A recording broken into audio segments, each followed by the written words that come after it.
자, 밀리터리 마니아들 다 모이셨나요? 오늘도 신나게 출발하도록 하겠습니다. Here we go, 밀당 팩! 네, 오늘도 푸시앤풀! 자, 우리 마음을 열고서 밀당백 달려가 보죠! 자, 우리에게 늘 재밌는 역사 이야기를 들려주시는 이명환 박사님과 함께합니다. 반갑습니다. 반갑습니다. 네. 오늘 주제도 역시나 특별합니다. 왜요? 잠시 후에 일단 확인할 수가 있고요. 그 전에 저희가 먼저 밀리터리 마니아부터 빨리 만나보고 오도록 하겠습니다. 오늘도 굉장히 특별한 걸 만드는 분이라고 하는데요. 처음 보는 새로운 분야입니다. 지금 바로 만나보도록 하겠습니다.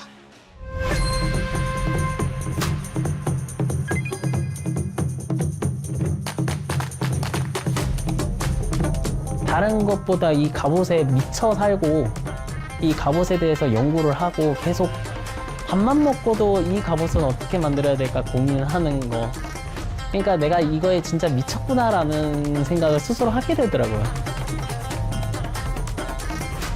우리나라 전통 갑옷을 제작하고 있는 조성준이라고 합니다. 난 별의별 마니아 다 나왔다고 그러게. 생각했는데 갑옷? 갑옷 마니아는 또 처음 보네요.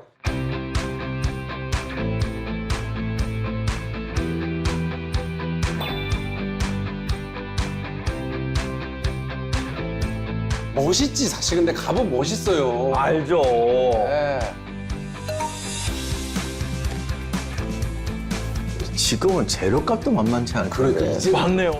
제가 초등학교 때 이제 드라마 태조 왕건이라는 작품을 보고 장군들이 이제 갑옷을 입고 싸우는 모습을 보고 와, 갑옷 멋있다. 그래서 제가 코스프레를 하게 되었습니다. 고등학교 때부터. 그러면서 우리나라 갑옷을 한번 입어보고 싶다. 막연한 생각만 가지고 있었다가 지금으로부터 11년 전에 갑옷을 사려고 이제 알아봤는데 그때 당시에 저한테는 너무 비싼 금액이었던 거예요. 그래서 어떻게 할까 고민을 하다가 그러면 내가 한번 만들어보자. 내가 처음으로 갑옷을 만들게 된 계기였습니다. 이거로 만들었다고요? 아니, 저걸 갖다 살려고 했는데 너무 비싸갖고 만들기 시작했대요. 우와. 사실 이게 몇 개를 만들었다, 몇 번을 만들었다 이게 좀 기억이 안 날 정도로 고대사 갑옷은 체험용부터 제가 박물관 그리고 그런 무예팀까지 납품한 걸로 나열하면은 사실 100벌이 넘어가지 않을까 뭐 그렇게 생각을 하고 있습니다. 100번. 100벌이요? 네, 왼쪽 갑옷과 이제 뭐 이렇게 보시면은 갑옷이 두 가지 형태가 있습니다.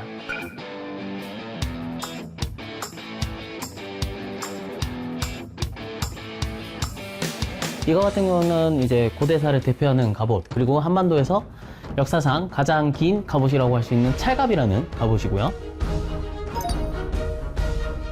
저게 찰갑이죠. 찰가. 예. 찰가.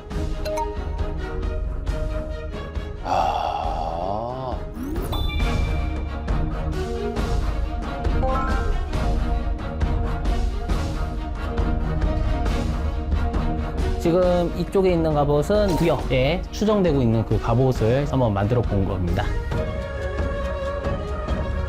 중국 한나라에서도 이제 이런 찰갑 형태의 갑옷은 많이 발견이 됐고요. 우리나라 기준 북방계의 갑옷은 이런 찰갑 형태로 많이 발전이 됐다고 보시면 됩니다. 뭐 옛날에는 아이디어가 다 비슷하니까. 네. 굳이 따지면 뭐 조금 다를 수는 있지만 그렇겠죠. 기본 틀에서는 비슷하죠. 네. 그리고 많은 분들이 철판이면 튼튼한 줄 알았는데 안 그래요. 왜요? 옛날에는 철판이 생각처럼 강하지는 못해서 우리 생각에는 이 판금 갑옷이 굉장히 셀 거거든요. 그러게요. 팔도 다 막. 효율심이 떨어진다는 건 뭐 깨지거나 뭐. 생각처럼 쇠가 튼튼하지가 않고 그때 당시에. 그냥 무겁고 재료 많이 들고 싸고. 특히 이제 제일 문제가 활 같은 거에 관통이 심 잘 돼요. 치는 네. 그리고 도끼, 철퇴 이런 거에는 좀 강한데 네. 활에 약해요. 뾰족한 거에 찔리는. 속도로 뚫고 들어와. 뚫고 들어가는구나. 아이고야. 찰갑은 활에 제일 강해요. 네. 근데 저게 단점은 또 이거 때리는 타격 무기에 약해. 다 장단점이 있어요. 그렇네. 그래서 반반이에요. 네? 치킨처럼. 치킨처럼요? 반반. 네, 찰갑 같은 경우에는 사실 재료가 크게는 가죽, 그리고 철 이렇게 두 가지 형태로 많이 발전됐고요. 가끔 정말 특이한 경우에는 뼈까지 이렇게 발견됐다고 보시면 됩니다. 이후에 이제 찰갑의 장점은 유연성이 확실히 좋아져요. 이렇게 접었다 폈다가 가능한데 갑옷의 전투에서 가장 중요한 역할을 하는 거죠. 저렇게 유연성이 좋아요. 아, 그치. 근데 우리가 기병하고 특히 활의 주무기니까 네. 찰갑이 또 좋은 거죠. 중요하네. 네. 칼을 쏴서 움직여야 되는데 이게 움직임이 불편하면 안 되니까. 요거는 한갑이라고 하는 갑옷인데요.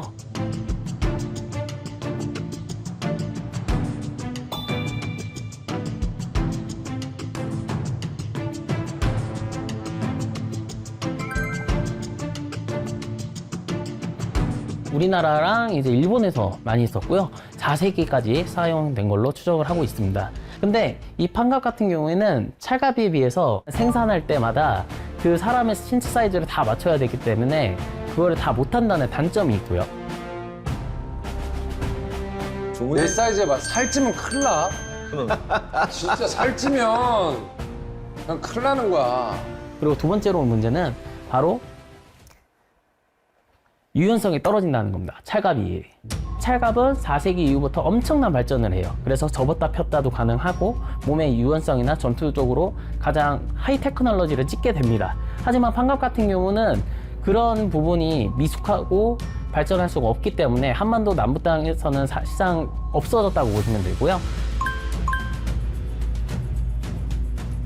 갑옷에 대한 가장 큰 오해점이 하나가 갑옷을 입으면 날라오는 화살을 무조건 막는다라는 생각을 많이들 하시는데 사실 그거는 말이 안 된다. 갑옷을 입는 이유는 그냥 지금 현대랑 똑같다고 보시면 돼요. 뭐 현대전에서 방탄조끼 입었다고 해서 총 맞아서 안 죽는 건 아니잖아요. 그런 것처럼 갑옷은 단순하게 그 사람이 죽을 확률을 낮춰주는 부분이라고 보시면 될 것 같아요. 그리고 진짜는 자기 편 칼창에 다쳐요. 최악이네요. 저걸 안 입으면 땀 흘려, 네, 굶어, 못 잠 안 자. 그러면 자기 칼에도 이렇게 찔려요. 그러니까 실제로 이게 어쨌든 무기를 쓰는 사람은 보호구를 안 하면 안 된다. 그렇죠, 맞습니다.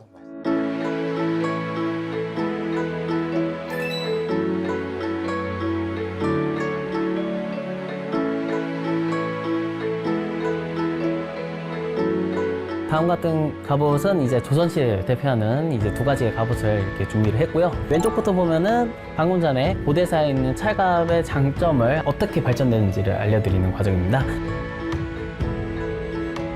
찰갑의 가장 큰 특징은 바로 이런 식으로 갑옷이 접었다 폈다가 가능합니다. 오, 아이디어적. 말을 타서 전투를 임할 때 이런 식으로 유연을 하다 보니까 좀 더 전투에 임할 때 좀 더 효율적으로 상대방을 상대할 수 있는 그런 장점이 있는 거죠.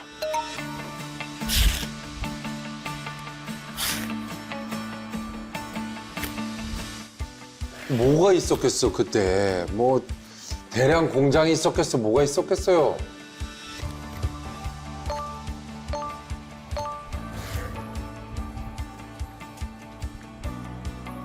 갑옷에 있는 조각, 그러니까 비늘 조각, 그러니까 우리는 이걸 찰편이라고 부르는데 이 찰편이 사이즈가 정말 천지만별이에요. 정말 작은 거는 가로폭이 유물이 제가 봤던 가장 작은 유물이 가로폭만 1.8cm 정도 됩니다. 그러면 그걸 사람 한 벌이 입었을 때 거의 약 한 1000개 정도 들어가지 않나. 표정이 계속 웃고 계셔. 이렇게 설명을 안 해보시다가 지금 설명하니까 너무 즐거우신 거야. 유지보소 같은 경우가 사실 찰갑이 사라진 가장 큰 계기 중에 하나인데요. 이런 가죽끈으로 주로 작업을 하는데 만약에 이 피가 묻거나 그래버리면 응고 상태가 되기 때문에 이 끈에 피가 묻은 부분을 다 교체를 해야 됩니다. 수작업으로. 그래서 조선시대 태종실록의 기록을 보면 이제 찰갑의 유지보수가 상당히 힘듦으로 사슬을 엮어서 갑옷을 만들라 이런 기록도 있죠. 역시 매니아가 아니면서 만드시는 분이라 아주 정확하게 얘기하네요. 저 찰갑에 진짜 문제야. 저 가죽끈 어떻게 감당할 거야? 어떻게 감당해? 그러네. 땀에 쩔어, 햇볕에 말려, 바스러지거든요. 저거, 저는 약간 무슨 느낌이냐면 야구 글러브, 가죽끈, 맞네. 그런 느낌이에요. 그 전투 한 번 하면 밤에 날려가는 잠잘 시간이었다. 저거 다 꿰매야지. 그래서 4세기 고대사부터 시작을 해서 조선시대까지 이렇게 접었다 폈다가 가능한 찰갑으로 발전이 됐고요. 조선시대 찰갑 같은 경우는 이렇게 조선시대 중기까지 현재 사용된 걸로 확인이 되고 이후에 이제 효율성 문제 때문에 지금 옆에 보시는 이 두정갑으로 자연스럽게 교체됐다고 보시면 됩니다. 근데 두정갑이 뭐예요, 박사님? 사실은 이게 갑옷에 금속을 주렁주렁 붙이는 건데 그렇게 되면 무겁고 비용도 많이 들잖아요. 그러니까 좀 가볍게 하기 위해서 가죽에다가 저렇게 동그랗게 모처럼 박아서 무게는 줄이고 재료도 줄이고 네. 이제 방어력은 왜냐면 가죽만 갖고는 방어가 안 되니까. 그렇겠죠. 이게 비용 문제가 아니라 무게 때문에 그래요. 이거는 무게 때문에. 기동력이 너무 떨어질 수밖에 그러니까. 없습니다. 그리고 해전에서도 좋아. 해전은 찰갑 같은 거 주렁주렁 달고 있으면 녹슬지. 맞아. 쇠 냄새 나지. 예.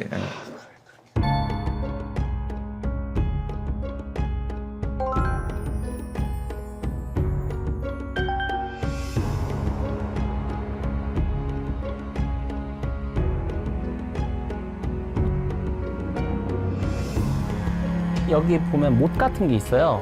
이 못을 보통 이제 이거를 두정이라고 부르는데 이 두정으로 갑옷을 만들었다고 해서 두정갑이라는 이름이 현대에 와서 붙여졌다고 보시면 됩니다. 못의 머리 모양이 머리 두자에다 정의 머리.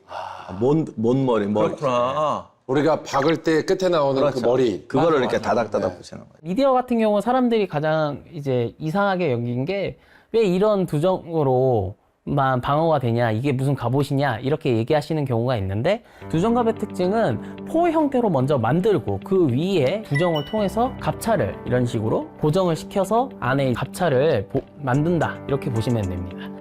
나 이거 안에는 이렇게 생겼을 거라는 생각을 못 그러게, 난 그냥 천인 줄 알았어요. 그렇죠. 난 저 부정과 갑옷을 입어봤어요. 아, 그래요? 옛날에 개콘의 감수성 할 때. 입었는데 저 안에 저렇게 안 돼 있어요. 전하. 네, 했는데 그때도 저 옷이 너무 무겁거든요. 그러니까 안에 저렇게 하면 근데 진짜 저 무거워서. 진짜 무겁겠구나, 옛날엔.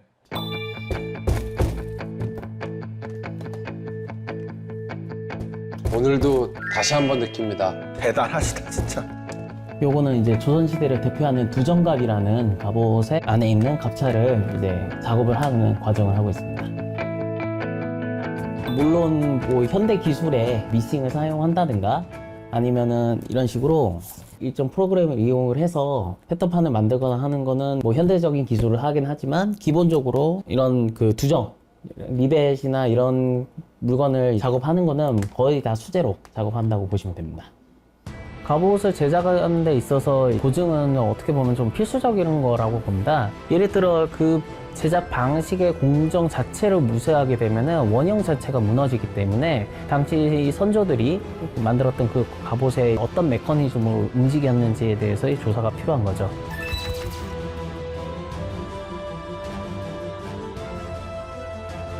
특히 고대사 같은 경우에는 그 출토 현장에서 자료가 거의 없는 경우가 많거든요. 제일 대표적으로 공주 공산성에서 발견된 오칠 갑옷이 그 예로 들 수 있는데 오칠의 형태는 발견됐지만 그 오칠이 안에 들어가 있는 가죽이 정확하게 두께가 얼마나인지 그리고 정확히 어떠한 가죽을 썼는지에 대해서 파악이 힘듭니다. 뿐만 아니라 그 갑옷에 어떻게 엮여 있는지조차도 현재 발견되거나 그게 없습니다. 어쩔 수 없이 그 부분에 대해서는 주변에 있었던 유물들이나 아니면 전세기, 후세기 그리고 주변국에 있는 자료들을 기반으로 제작을 했기 때문에 모든 갑옷을 저희가 고증을 한다 하지만 그게 모두 다 고증이 아닌 현대에서 해석할 수 있을 만한 최대한의 해석을 내놓고 제시를 해드리는 거라 그렇게 보시면 됩니다.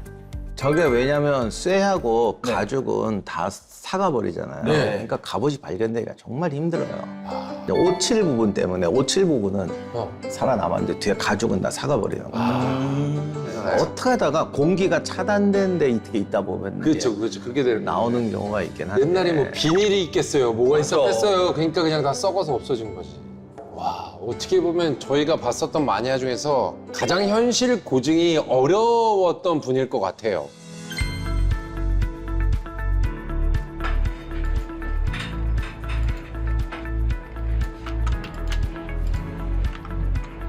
우리는 이걸 보통 추도 보고서라고 하거든요. 이런 보고서에 당시 갑옷에 있는 유물이 어떠한 형태로 되어 있는지 정확하게 그림화가 되어 있어요. 그런 데이터를 기반으로 해서 제가 이제 이 프로그램을 이용을 해서 좌우 대칭을 맞춰가지고 요거를 실제 갑옷으로 제작을 할 수 있게 세팅을 하는 과정이라고 보시면 됩니다.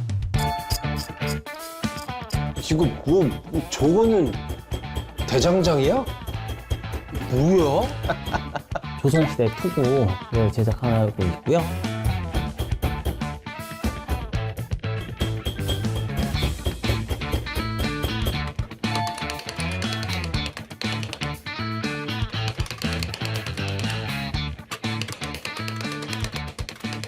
만약에 완성이 되면은 이러한 형태가 됩니다. 네, 지금 이렇게 기본적으로 형태가 나오고 방금 전에 작업한 이거 있죠? 이거랑 같이 이렇게 연결을 해서 작업을 한다고 보시면 됩니다.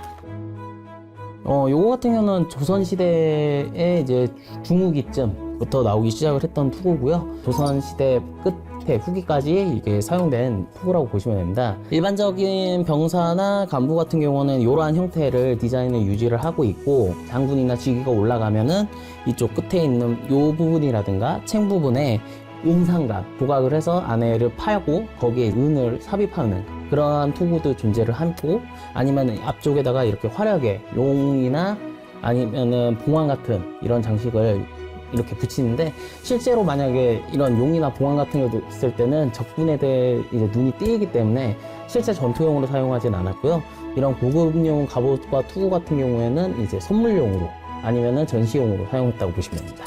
근데 저분은 도대체 저 테크닉을 어디서 배웠을까? 투구 만드는 게 제일 어려워요. 아, 그렇습니까? 예, 투구가 생각보다 비싸. 사람들 생각엔 이게 갑옷이 있는 게 비쌀 것 같잖아요. 네, 값이 비쌀 것 같아요. 투구가 사실 부품으로 제일 비싸요. 그리고 일단 사람이 몸을 치나 머리 싸울 땐 일단 머리예요. 제일 많이 노출되는 우리 한방 머리예요. 끝나니까.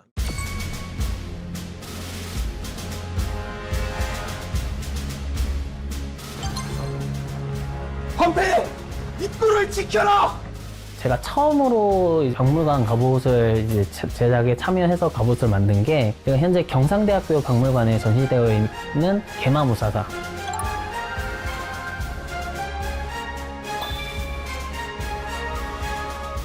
그게 참 저한테는 의미가 있고 부산박물관에서 특별전으로 전시했었던 갑오의 천선신성 두정갑도 제가 이전에 아마추어부터 개인 작품까지 만들었던 두정갑은 상당히 많았는데 박물관에 두정갑을 제작하거나 참여한 적이 없었거든요, 이전까지는. 그런데 참 좋은 기회가 와가지고 이번에 천성진성 두정갑의 제작에 참여했고 너무 가치적으로는 저한테도 너무 중요한 프로젝트였던 걸로 기억해요.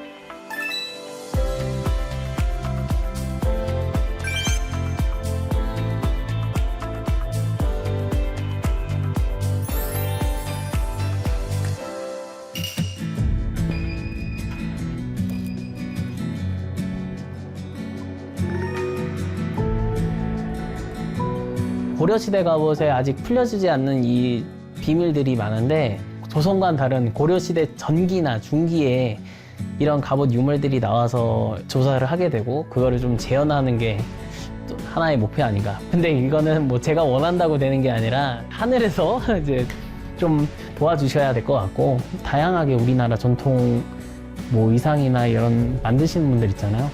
그분들이 모두 이제 함께 해서 우리 전통문화 컨텐츠가 단순하게 우리나라에서 소비하는 게 아니라 세계적으로도 소비하고 우리 국내외에 있는 많은 사람들이 관심 갖고 이 컨텐츠를 소비할 수 있게 하는 그런 게 이제 제 그 갑옷의 최종 목표 아닌가 그렇게 생각을 합니다.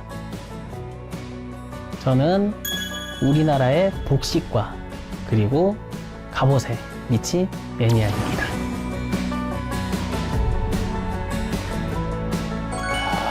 잘 봤습니다. 대단하십니다. 와.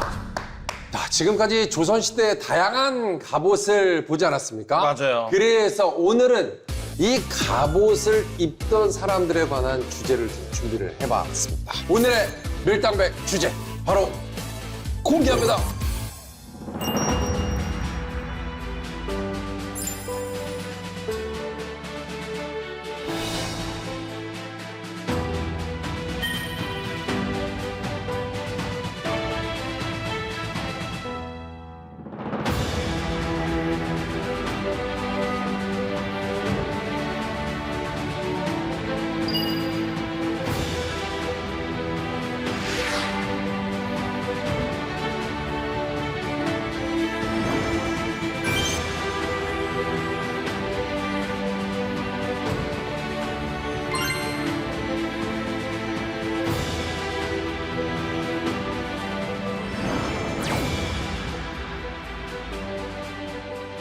밀리터리 썰전 밀전 주제 조선시대 특수부대에 대한 이야기입니다. 이 특수부대라는 개념이 이때부터 있던 겁니까? 요즘은 이제 특수부대 하면 뭐 네이비실 뭐 아니면 무슨 암살, 테러 네네네. 이런 거 생각하시는데 특수부대라는 용어가 용어로 있는 건 아니지만 일반적인 군대의 어떤 목표와 다르게 특별한 임무에 종사하기 위해서 만든 부대라면 특수부대라고 할 수 있겠죠. 특별한 목적을 가진 부대. 그래서 조선시대 특수부대는 진짜 처음 들어보는 것 같아서 빨리 한번 만나보도록 하겠습니다. 자, 첫 번째는 바로 차코갑사입니다. 차코갑사. 이게 뭡니까? 뭐예요? 이게 한자가 어려워서 요즘 분들이 보면 그런데 네. 그러니까 호랑이 잡는 갑사라는 뜻이에요. 호랑이 잡는 부대예요? 예. 이거 특수부대네. 아, 요즘은 왜 없죠? 이거 특수부대. 아, 호랑이가 없구나. 그치. 호랑이 잡는 거는, 이 영상은 옛날에 비디오 보면. 옛날에 예. 처음에 나왔잖아요. VHS 비디오 보면은 나와, 처음에. 호암마마 뭐 그거. 뭐 이렇게 호암마마라는 얘기가 그렇게 무서운 얘기인가? 뭐 이러면서 보긴 했었거든요. 이 호가 그겁니까? 호랑이입니까? 그렇습니다. 아, 그래요? 난 이거 몰랐네. 난 이거 호환이라는 게 무슨 병 이름인 줄 알았어, 나. 야 갑사라는 거는 그냥 보통 명사로 갑옷을 입은 병사다라는 말이 되는데 네. 조선에는 일종의 시험을 봐서 뽑는 네. 또 왕의 친위대라든가 이런 좀 특수한 그런 병종을 갑사라고 했어요. 네. 근데 그런 시험 봐서 뽑는 A급 무사 중에서 특별히 호랑이 사냥 부대를 만드는 거죠. 오. 그래서 이분들은 이제 동네마다 그 차코 갑사들이 있어가지고 네. 그러니까 호환이라고 그랬는데 호환. 호랑이로 인해서 이제 어떤 사고가 벌어지면 이제 그 호랑이 잡으러 가는 네. 그런 임무를 맡았습니다. 야, 이거 위험하네. 위험하죠. 호랑이를 잡는 사람들이 있었다라는 거는 역사 속에 언제부터 등장을 합니까? 사람들이 원래는 이게 사냥하고 이렇게 채집 경제로 살다가 네. 농사를 지으면서부터 이제 문명이 싹 트잖아요. 네. 근데 이게 농사라는 게 사실은 자연 파괴예요. 야생 숲을 갈아엎어서 농토를 하게 되죠. 그래야 돼요. 그러면 맹수들이 먹을 게 줄어들어요. 그때부터 복수가 시작됐구나. 얘들이 그렇죠. 그러니까 이제 말 그대로 내가 여기서 이 동물들을 잡아먹어야 되는데 여기에 농가밭이 들어와서 나의 영역을 침범했기 때문에 호랑이한테서 이렇게 인명피해가 나면은 지방관이 책임을 지게 돼 있어요. 오. 임무 태만이라고. 네. 그래서 이 차코갑사대를 운영을 해서 이런 맹수들을 사냥하는 겁니다. 우리가 아는 거 헤라클레스의 그 네메아의 사자 사냥, 뭐 다 이런 거예요. 민가로 내려오는 동물을 사냥하는 거예요. 옛날에는 최고의 군사훈련이 사냥이었습니다. 백병전이니까. 아, 그러니까. 그 전쟁사 보면요, 가끔 총으로 훈장 타는 사람들 있잖아요. 네네네. 저격병으로 유명했다거나 네. 전쟁터에서 소총 한 자루로 뭐 적군 수백 명을 막았다. 그쵸? 100% 사냥꾼 출신이에요. 아, 그렇습니까? 자, 여기서 또 궁금한 거는 도대체 호랑이가 몇 마리나 있었길래 얼마나 많았길래? 아니, 공포 때문에 그렇지 그렇게 몇 마리가 있진 않았겠죠. 꽤 있지 않았을까요? 아니요, 의외로 호랑이 굉장히 많았어요. 많았다고요? 네. 우리나라가 산이 많잖아요. 맞아요. 그러니까 옛날에는 저 산속에 잘 안 들어갔거든요. 네. 은근히 사슴 노루가 또 많아요. 그래서 호랑이가 생각보다 많습니다. 예를 들면 태종 2년에 경상도에서 석 달 동안 수백 명의 호랑이한테 물려 죽은 사건이 있어요. 수백 명이요? 한 몇 달 동안? 달. 근데 이거 의외로 호랑이가 많았던 건 여러 기록에서 나옵니다. 영조 11년 영동지방에서 호랑이에 물려 죽은 사람이 40여 명. 네? 경기도가 한 달에 120명. 왜? 강원도 81명. 왜? 숙종 28년에 강원도에서 한 6, 7년 동안 호환을 당한 수가 300명이 넘는다. 우와. 심지어 태종 5년에는 호랑이 한 마리가 경복궁 금정전 뜰까지 내려온 적. 경복궁까지 내려왔다고요? 아니 우와. 요즘 멧돼지가 민가에 야, 내려온 뭐, 적이 민가에 있죠. 그런 거 있죠. 그런 거 있죠. 편의점 습격한 거 못 봤어? 알죠. 얘들이 그러니까 먹을 거 없어 지금 내려오는데 네. 호랑이도 내려오면 뭐 여기가 편의점이지. 그래서 경복궁까지 내려온 거예요. 여기 편의점이잖아. 얼마나 많아, 사람이. 그러면 따지고 보면 사실 뭐 그때 당시에 뭐 총이 있어요. 뭐가 있습니까? 아무것도 없었을 거고. 그러면 이 차코그는 호랑이를 잡았다는 건 어떻게 잡았다는 거예요? 일단 기본적인 무기를 합니다. 창과 활. 창과 활. 예. 그 인간의 제일 무서운 무기는 역시 지능이죠. 그쵸. 예. 모든 것 중에 호랑 사냥이 제일 힘들다고 하긴 해요. 이게 워낙 빠르고 잘 안 보이니까. 네. 근데 중요한 건 이제 그렇게 생태를 파악하죠. 얘 이제 경로가 어디다. 그러면 이제 함정을 치든지 몰아내든지 몰아내서 활로 쏘거나 창으로 찔러 잡는 겁니다. 그래서 그때나 지금이나 똑같이 활이든 총이든 훌륭한 무사는 결국 얼마나 호랑이에 가까이 가서 죽이느냐. 난 아마 이거 갖고 서로 자랑했을 것 같아요. 맞아, 맞아. 너는 뭐 몇 번이야? 나는 어디까지 가봤다. 나는 뭐 칼로도 찔러봤다. 뭐 그런 얘기 하는 거 아니겠습니까? 그 다음에 이제 전해지는 얘기 중에서 이 착고갑사도 또 애환이 있는데 무슨 애환이요? 꼭 사람을 해치는 호랑이만 잡는 게 아니고 그러면요? 이게 호피가 이게 또 이게 돈이잖아요. 돈이 되죠? 돈이기도 하고 장식료로 굉장히 아, 그때도 호피가 또 그랬습니까? 조선시대 수령들이요. 예. 사극에 이게 안 나오는데 예. 원래 수령은 뒤에다 이렇게 호피를 놓고 이렇게 이제 하게 오, 돼. 있죠, 있죠. 저 가죽이 뭔가 쓰임새가 좋았던 겁니까? 아니면은 저 가죽으로 인해서 뭔가 내가 이 호랑이를 잡은 위대한 사람이다 뭐 이런 걸 보여주기 위한 거였습니까? 뭐 개인적으로는 그런 것도 있었겠지만 네. 국가에서도 공적으로 많이 썼기 때문에 중국 사신한테 뭐 선물로도 준다거나 그랬구나. 아까 말씀드린 것처럼 전국의 수령이 9년이 300개인데 그치. 뭐 이 호피를 이렇게 카페트처럼 이거 되게 좋아했나 봐요. 통이 나잖아요. 그렇기도 그럼요. 하죠. 호랑이가 입 딱 벌리고 있고 여기 누워있으면, 널브러져 있으면. 뭐 쉽게 볼 수 있는 거는 아니니까. 그럼요. 자, 그럼 다음 특수부대 이제 보도록 하겠습니다. 자, 두 번째 특수부대는 겸사복입니다. 겸사복은 진짜 정말 너무 궁금하다. 뭐예요? 겸사복은?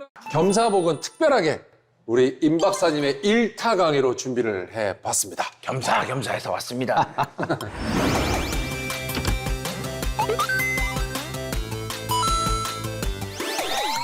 겸사복은 조선 태종 때 창설된 왕의 경호부대입니다.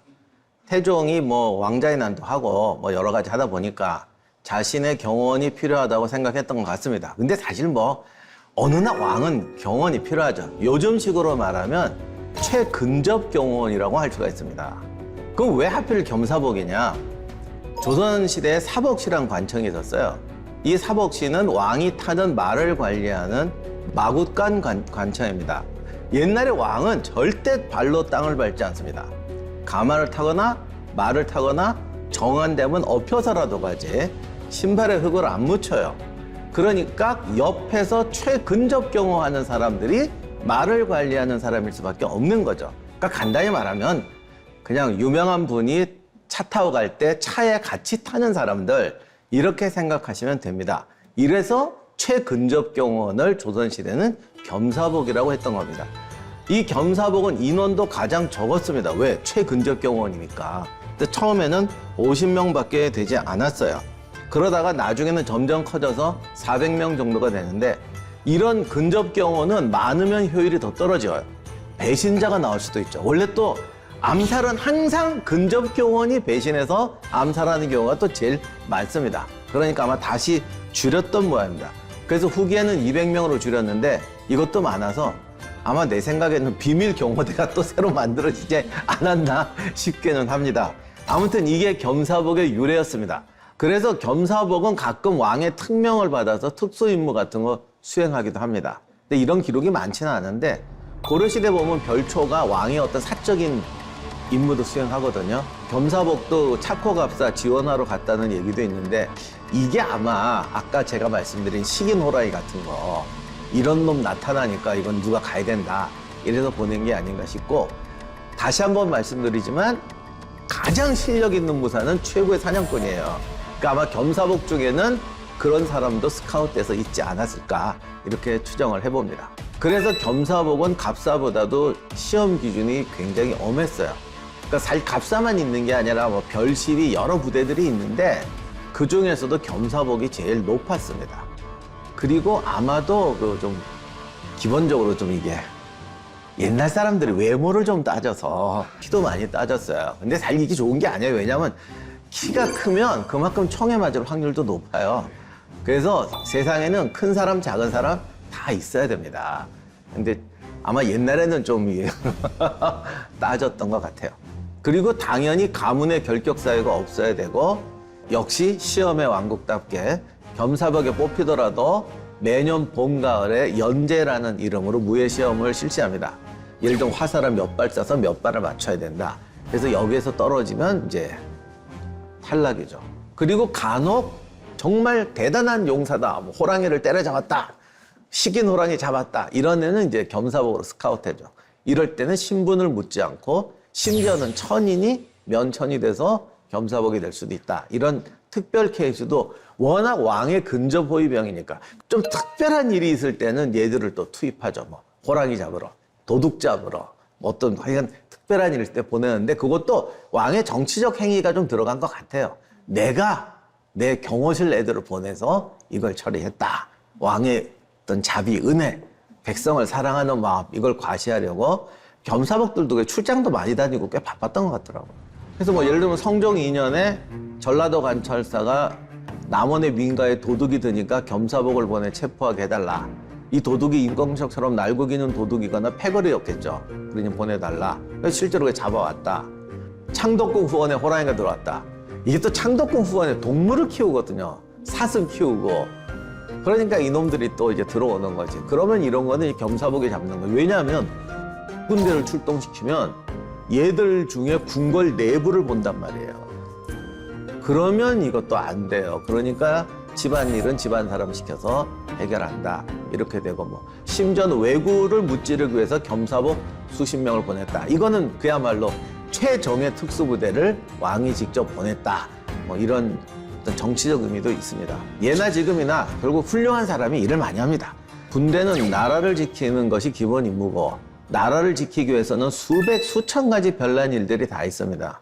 그거를 잘 해결하고 국군의 조직력을 키우려면 결국 특수한 임무에 맞는 특수한 프로페셔널들이 있어야 되거든요. 자동차가 부품이 하나가 없으면 차 전체가 망가지잖아요.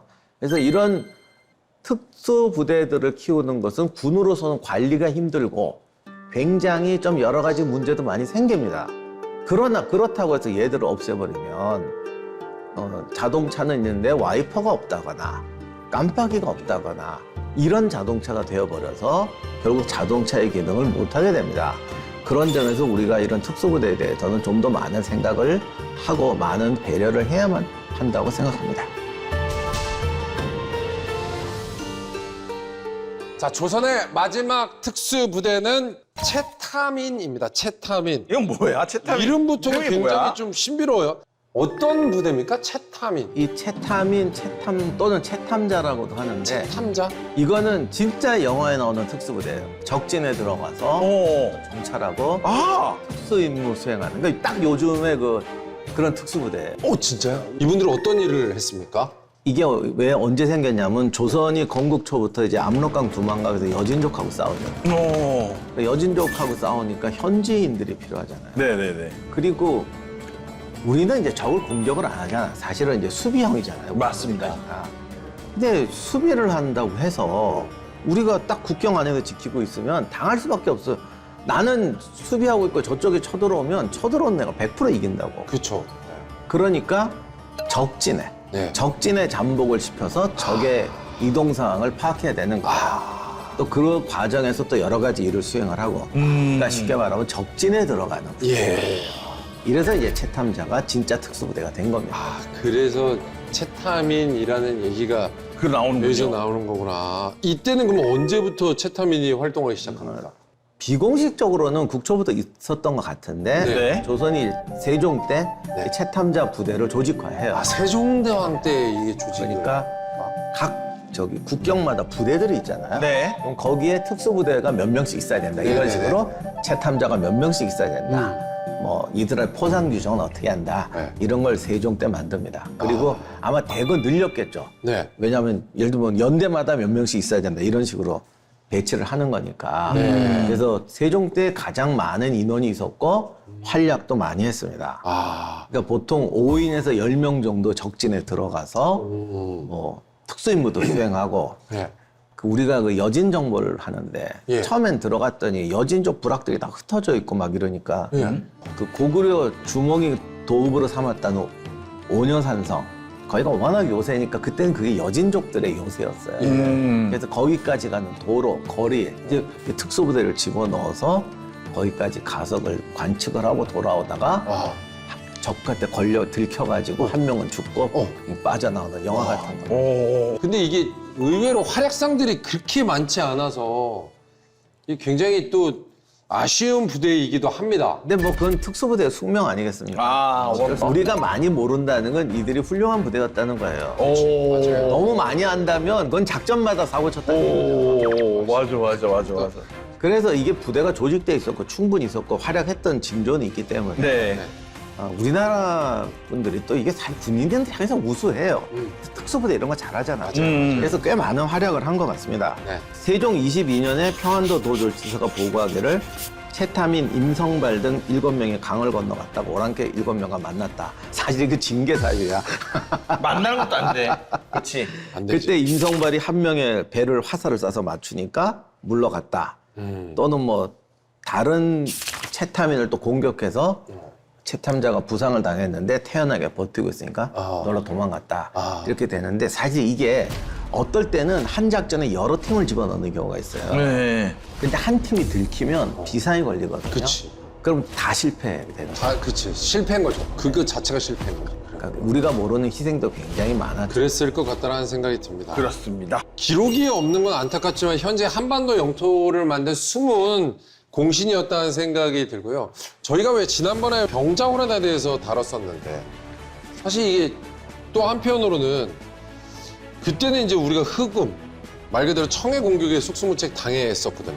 이때는 채타민이 없었습니까? 있었으면 이렇게까지 당하지 않았을 거예요. 네, 바로 저도 그걸 누누이 지적하는데 그걸 없앤 게 네. 어떻게 보면 임진왜란 때도 네. 수많은 희생이 있었고 병자호란 때 그런 일을 한 것도 이런 부대를 키우지 않았던 것 때문이에요. 네. 그래서 저는 이게 정말 너무 중요하다고 생각하는데 이게 사실은 중종 무렵 때 해체가 됩니다. 근데 왜 해체가 되냐면 사군 육진이 안정이 되니까 세종 이후에 세조 지나고 나면 성종대 되면 안정이 되거든요. 네. 근데 이제 부대를 계속 운영하니까 원래 이게 특수부대 이런 일 하는 분들은 또 말도 잘 안 듣고 그렇지. 그럴 수 있죠. 옛날 보면 미국의 델타포스 걔들은 머리 기르고 사보 입고 다닌다고. 맞아, 그러잖아요. 맞아. 맞아. 모자 삐뚤었어. 맞아. 또 그렇게 안 하면 또 이런 일 잘 못 돼요. 그것도 그래. 당시 기록에도 여진족하고 만나면 가능한 안 싸워야 되잖아요. 그치. 싸우면 안 되죠. 그러니까 그냥 장사꾼인 척해라, 민간인 척해라. 그러니까 이런 능력을 갖춰야 된단 말이에요. 군복 입고 안 다녔을 거 아닙니까? 그러니까 얘들이 사고 칠 거 아니에요. 그리고 어쨌든 적진에 들어가면은 희생자라도 나게 되거든요. 근데 어차피 얘들이 안 쳐들어올 것 같아. 전 세계 어디나 관료원 조직은 희생자가 나면 안 돼. 네. 맞습니다. 그러니까 아이고 뭐 전쟁도 안 할 거 괜히 내 경력에 줄 그을 거 있나 이러다 보니까 없애버린 거예요. 그 대가를 150년 후에 임진왜란 병자호란 때 아주 톡톡히 치르. 그러니까 이때 채타민이 있었으면은 저기 우리를 갖다 어떻게 공격을 한다 이걸 갖다 다 알았을 텐데. 충분히 유지할 수 있지 않았었을까요? 그러니까 저도 안타까운 게 병자호란 끝나고도 부활을 안 시켜요. 이게 그러니까 병자호란이 끝나고 났을 때의 여러 가지 생각을 했을 때 채타민을 다시 만들자라는 얘기가 안 나왔을 수가 없을 것 같아요. 근데 안 하더라고요. 끝까지. 그건 이제 우리가 좀 반성을 해야 안 먹었나 봐. 나는 뭐. 자, 이번에는 밀리터리 핫 시간입니다. 오늘의 핫피플은 방금 이야기한 조선시대 특수부대의 필수품을 직접 만드시는 분이라고 하는데요. 함께 만나보죠.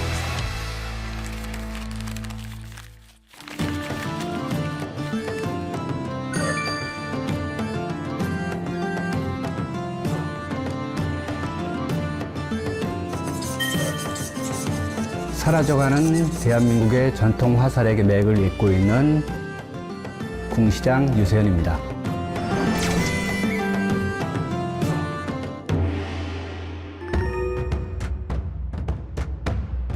궁시장은 궁장과 시장을 합한 말인데요. 궁장은 활을 만드는 사람, 시장은 화살을 만드는 사람입니다.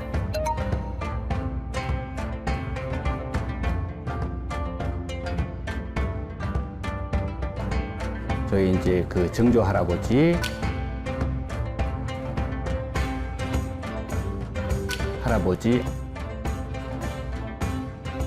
저희 아버지께서 96년도에 무형문화재가 되셨고요. 22년 10월 달에 국가무형문화재 기능 보유자가 됐습니다. 무형문화재가요. 예전에 책에서 봤거든요. 이렇게 보기가 쉬운 분이셨나? 그러니까요. 아.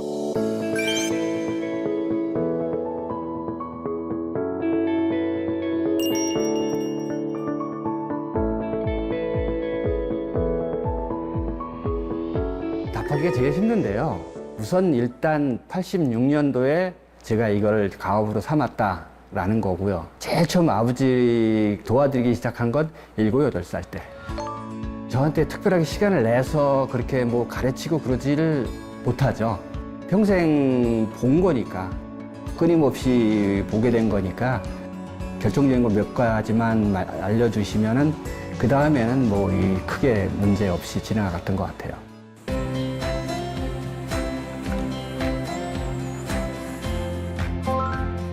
여기는 영집공시박물관입니다.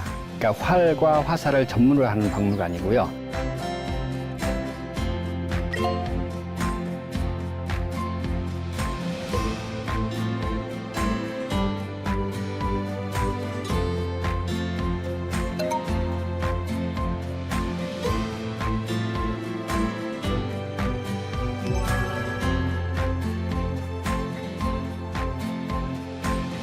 여기 있는 화살들은 쏠 수 있는 화살은 한 개도 없습니다. 근데 가장 대접을 받았던 화살이기는 해요.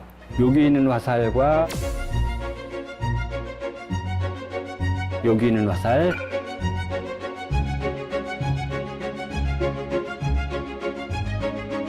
깃발 안에 믿을 신자가 써져 있는 것은 신전, 임금의 명령을 전달하는 화살입니다. 임금의 앞자리에 양옆에 신전선전관이라고 이 명령을 전달하는 전문으로 하는 관료들이 있었던 거고, 그 관료들이 임금 명령이 내리면 이 화살을 가지고 와서 임금의 명령이요라고 하는 거죠.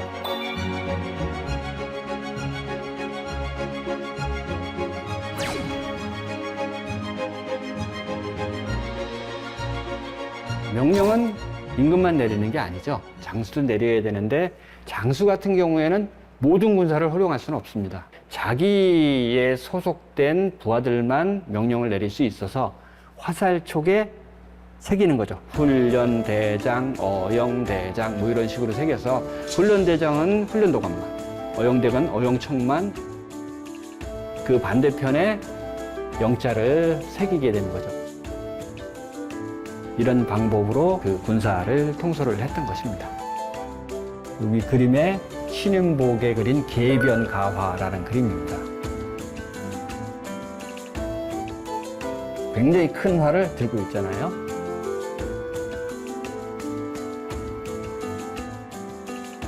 용량철전 이렇게 불렸던 화살인데,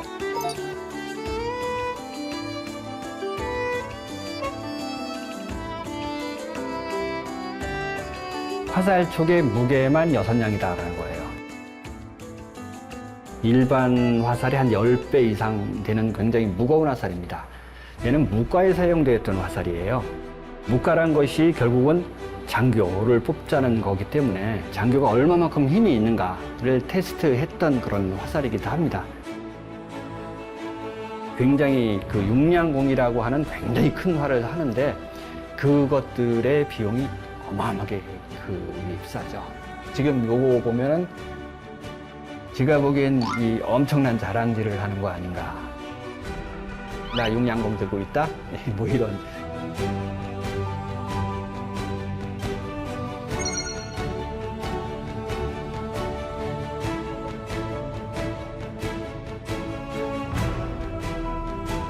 쏘면 소리가 나는 화살.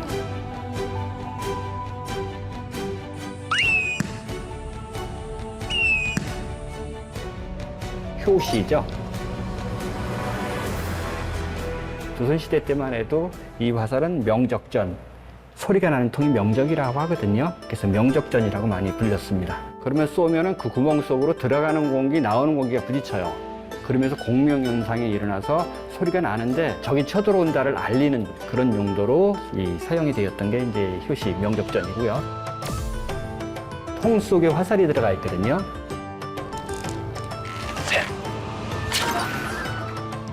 편전,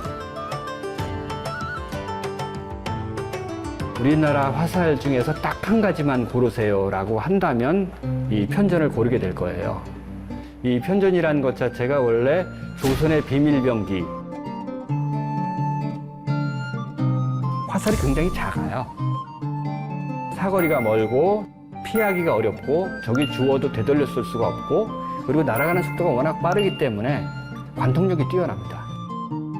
여러 가지 장점들이 있어서 적들이 알면 안 된다. 그래서 조선 초기부터 말기까지 적들이 있는 곳에선 쏘지도 말고 혹시 만들어주더라도 겉모양만 이쁘게 줘라. 비밀을 여겼던 거예요. 그래서 조선의 비밀병기 애기살이란 말이 거기서 나온 것입니다.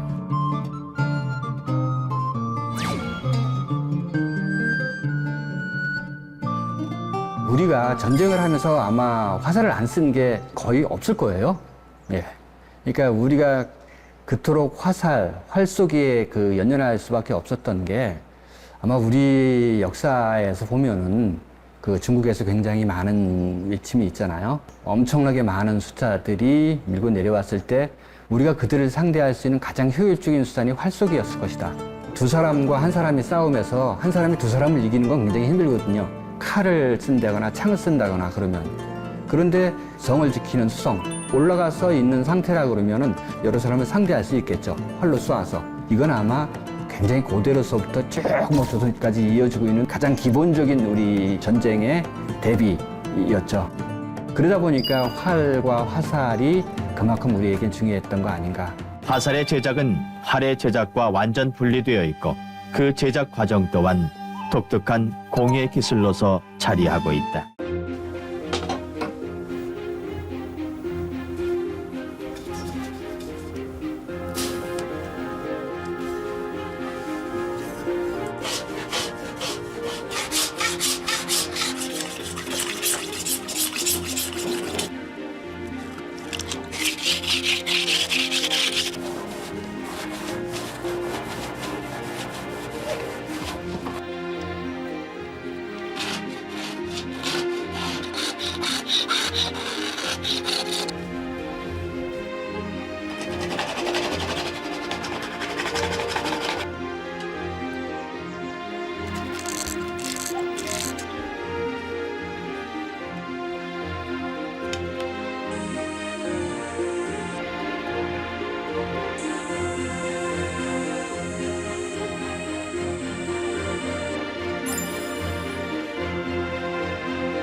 부자 관계도 지금 이수받고 있는 과정 중에 있습니다. 네. 옛날부터 보긴 봤는데 이제 본격적으로 전수라던가 공구를 사용하고 이런 거는 한 2, 3년 이렇게밖에 짧게밖에 안 되고 있습니다. 저 같은 경우에는 뭐 이제 차곡차곡 어려서부터 이제 싸울 수 있었는데 요즘은 이제 환경이 그렇지 못하니까 여기서 공부하고 할 때는 그 기간 동안 이제 배우긴 배우지만 제대로 못 배우고 그러니까 박물관 운영하려고 보다 보니까 어차피 학예사 자격증이 있어야 되니까 또 학예사 자격증 따느라고 뭐 대학하고 이 대학원하고 그 전에도 했지만 이제부터 이제 본격적으로 이제 들어갔으니 해나가다 보면은 언젠간 되지 않겠습니까? 열심히 배워야 되겠구나 이런 생각이 이건 가업이죠. 제가 이제 아버지 말씀을 들었는데 물이 위에서 아래로 흐르는 것 같이 자연스럽게 연결이 되는 거 아니냐라는 말씀을 하셨는데 뭐 그렇기도 한데라고 했지만 가슴 속에 오는 건 없었는데 제가 나이 들고 그러면서 아버지 점점 쫓아가다 보니까 왜 그런 말씀을 하셨는지 알겠다. 아마 우리가 가진 문화유산 중에서 세계에 딱 내놔갖고 뒤지는 게 없는 것 중에 하나가 활화살일 거예요. 활쏘기일 거고. 저는 제가 맡은 일들이 그 화살을 만드는 건 만드는 건데 다양한 화살을 만들어서 우리 활쏘기가 좀 다양해지는 거에 조금이라도 보탬이 되라.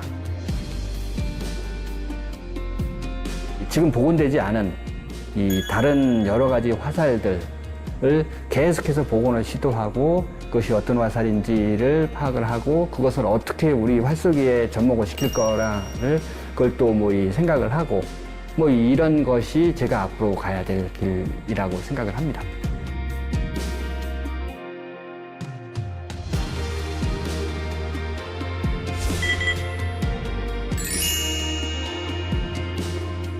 대단한 분들이 함께 해주셨고 오늘 밀당백은 여기까지입니다. 이 생각지도 못한 애드립으로 임 박사님 항상 호빵맨 웃음 짓게 만드시는 권재관 씨의 삼행시로 오늘도 마무리하도록 하겠습니다. 아닙니다. 하나도 안 오늘은요, 됐죠? 특별하게 저번 주에 제가 했으니까 오늘은 네가 하도록 하겠습니다. 오늘 제가 합니까? 네. 제가요? 채타민, 착호군, 겸사보. 이거 뭐 쉬운 거 하나 없습니다. 네, 뭐 하나도 없는데? 채타민 한번 해볼래요? 세상 한번. 땀 한번 흘려볼래요? 채타민. 네. 채타민 가시죠. 채타민. 알겠습니다. 채타민 가겠습니다. 하나, 둘, 셋, 채. 체육을 좋아합니다. 탐나는 선수가 있습니다. 인꺽정입니다.